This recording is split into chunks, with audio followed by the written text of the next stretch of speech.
Well, hello everyone, how are you doing today? Well, today I'm going to show you guys how to do some grape cuttings. We got 3 grapevines last year. There's one over here, one here, and one more down here. And we put them in last year, like I said, and they gave us grapes last year, but this year they gave us no grapes, which is a little disappointing. But needless to say, what I want to do is increase the amount of grapes vines we have on our property here, so we have more grapes. These kind, I think there's 2 red ones and 2 white, or 1 white one. And this one here is a red grape here. Let's see if we can get it. It's a Swenson red.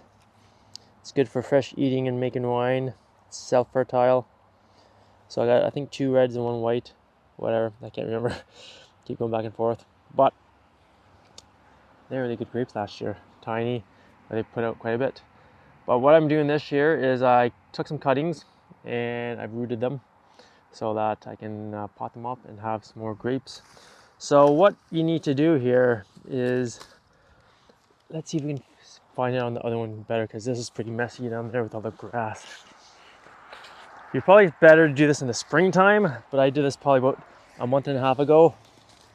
So I'm just gonna pull some of this grass away so we can see the actual vine here. I gotta take care of this. Here we go.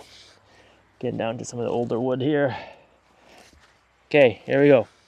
So here's some of the older wood here. So what I did was, let me see if I can clean it a bit more, sorry guys. All right, so what I did was, if you can see here, this is the older wood here. Old wood here. This one died last year, so don't really need that. But what you want to do is take like a 2nd year cut or 1st year piece that comes off. And this one here, let's see if you can see it. This one here I probably wouldn't do it with, but you want to take it right off the node here, just like that. So you have that piece there.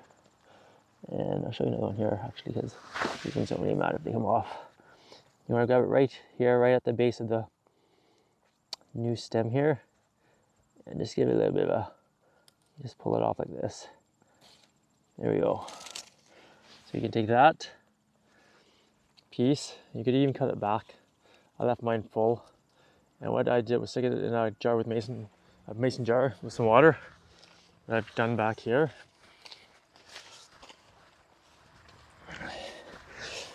And I set it in the windowsill for the past month and a half now. Didn't think it was doing anything. The top's died, so you don't really need this much. You don't really need this much stem on it. See how it's come down here and it's died off to here. So you really only need maybe 1 or 2 sections where the leaves, branches branch off. And here, as you can see, it started to root here. That's just a small one here. If we take a look at this one here, this one's rooted a little better. What's going to happen is it's going to get all these funny little knobs on it, and the roots will start growing from there.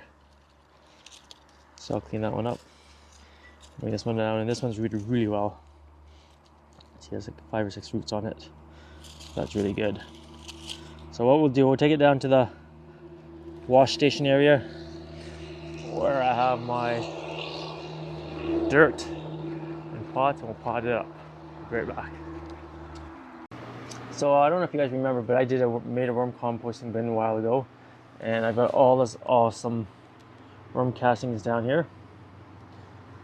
So I'm going to grab my pots, add some sterilized potting mix and some of this together, and then stick my roots in. Okay, so here's my 3 pots here I've got. Make some worm castings with the sterilized potting mix. And all we're going to do is we're going to grab our grapes here, and I'm just going to stick it in just like this with the roots in. I'm going to put it down as far as I possibly can, just hopefully my roots will grow up farther. And this guy, I don't know what happened to that root, but we'll put him in anyways. Hopefully it takes.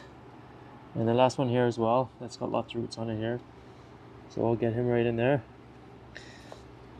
And I'm just going to leave them here in this one little area here. And I'll probably let them sit here and root for a little while longer and probably overwinter here.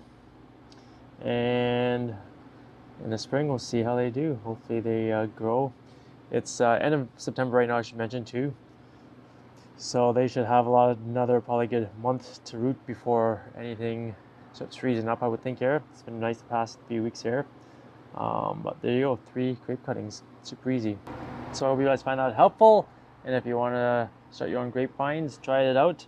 Like I mentioned early on, is do it in the springtime is probably better, so that they can get a really good root on, and then they can grow all summer long and give you a nice strong vine by the end of the season. So thanks for watching, guys. Hope you found that helpful. Have a great day, and we'll see you out there. Happy gardening.